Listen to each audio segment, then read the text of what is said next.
This is Dr. Tori. Welcome to the Influence Everyday Show, where we make every day better and we influence for good.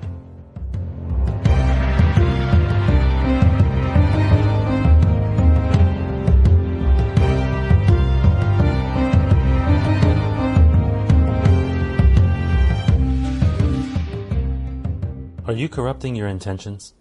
Now, oftentimes we think of intentions as being something that occurs before an action, before we say something, before we do something.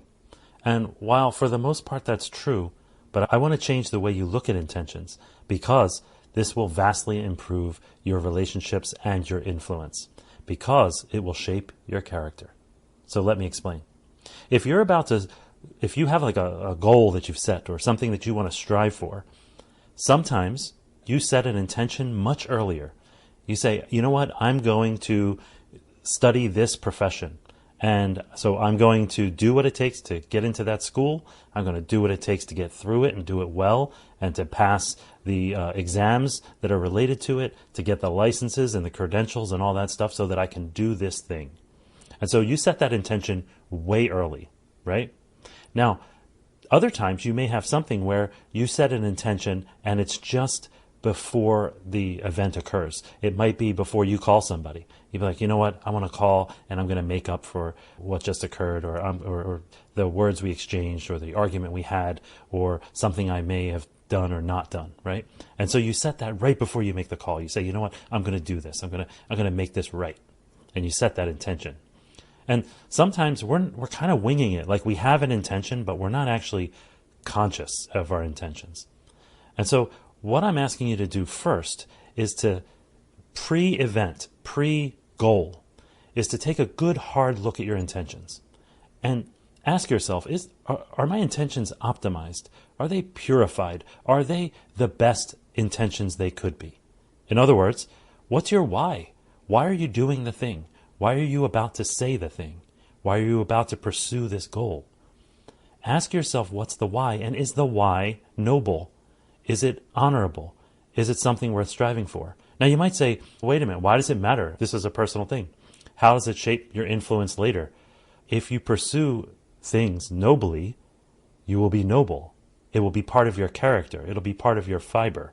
And this starts way before the actions start.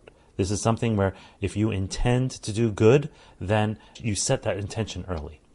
Now here's the thing about intentions though that a lot of people miss, is that intentions are still there after the event occurs, after the goal is reached. You know why? Because you might corrupt them. The most common way to corrupt intentions is to brag, to show off, to say, look at what I've accomplished. Now, I don't mean that it's okay to feel good about those things. It's okay to feel shine. But shine is very different than pride. Pride starts to be blameworthy. You start to enter into a space of blameworthiness. What I'm warning you against here is that after the fact, you've accomplished this thing and that's wonderful. But what were your intentions to begin with? Were your intentions to pursue that profession because you wanted to serve? Were your intentions to pursue that profession because you wanted to provide for your family? Or were your intentions to serve a greater cause? If so, those are purer intentions than, say, earning as much as you can. Or unless even earning as much as you can could be noble if it's so that you can serve with that money, right? So all I'm saying is check yourself before you get going. And along the way, after the fact, are you bragging about it? Are you talking about it? You can corrupt your intentions. Initially, your intentions may have been great. You may have performed well. You may have rocked it. You may be the best at your profession or the skill that you set out to develop. You may have really impacted a lot of lives. But if you're then talking about it, bragging about it, showing off about it, you're corrupting the original intentions. And that really matters when it comes to your influence. It really matters when it comes to your relationships. It really matters when it comes to your habits and when it comes to your character.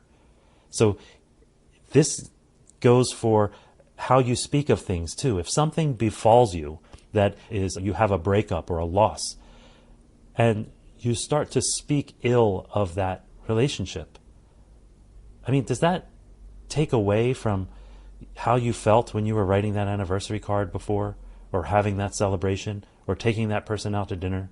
Did all that stuff go away? Was all that stuff not real? Yeah, it was real. But now after the fact, if you speak ill of it, if you have ill feelings, if you look back at it like how poisonous or toxic it was, like you're actually corrupting the intentions you had when you were writing that anniversary card, or when you took them out to dinner, or when you looked each other in the eyes and said, I do. If after the fact you're looking back and speaking ill of it. The same thing goes, maybe you lost a job. How? And you believed in the work. You loved the people you work with. And now that job is no more. Okay, maybe it didn't end the way you wanted it to, but does that mean you look back and say, you know what, that place, this person, that thing? No. See, we need to be deliberate about our intentions.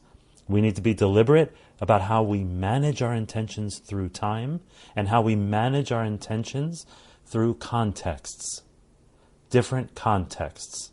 Be deliberate about your intentions and be consistent in how we manage that intention over time, and be congruent in how we manage that intention through different contexts. If you did some sort of work, some sort of profession that was noble and then became jaded, all right? In that case, what happens is you're doing this noble pursuit with noble intentions and doing noble work and having immense impact on people. But then over time, as you get jaded, you look back on that and say, what a waste of time, this and that. You get jaded and that negativity, right? What that is, that's not being consistent across time. Have your intentions so that they are consistent across time.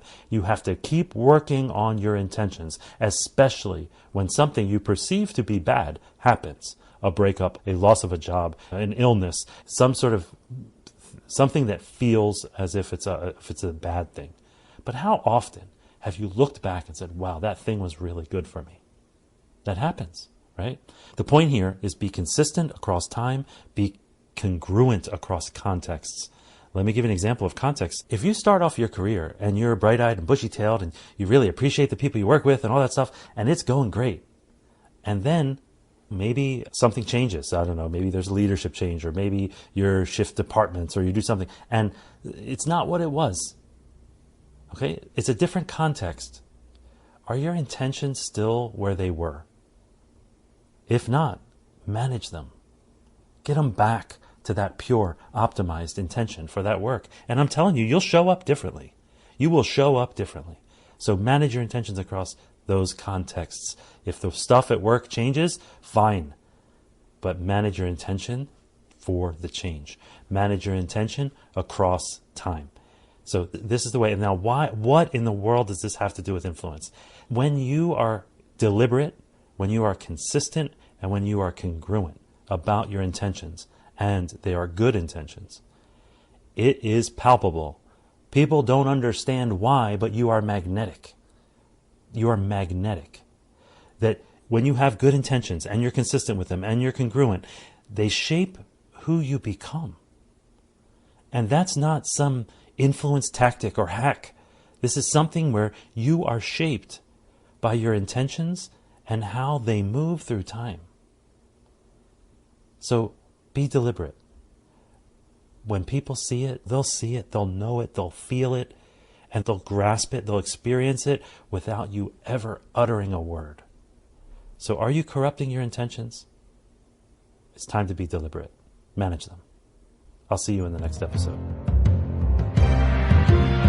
This is only the end of today's show if you let it be. Who needs to hear what you just heard? Go ahead and share it with them right now.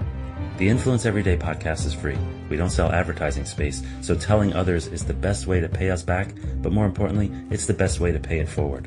If you enjoyed today's podcast, take a moment to rate and review the show, then check out the additional links and materials that go along with it.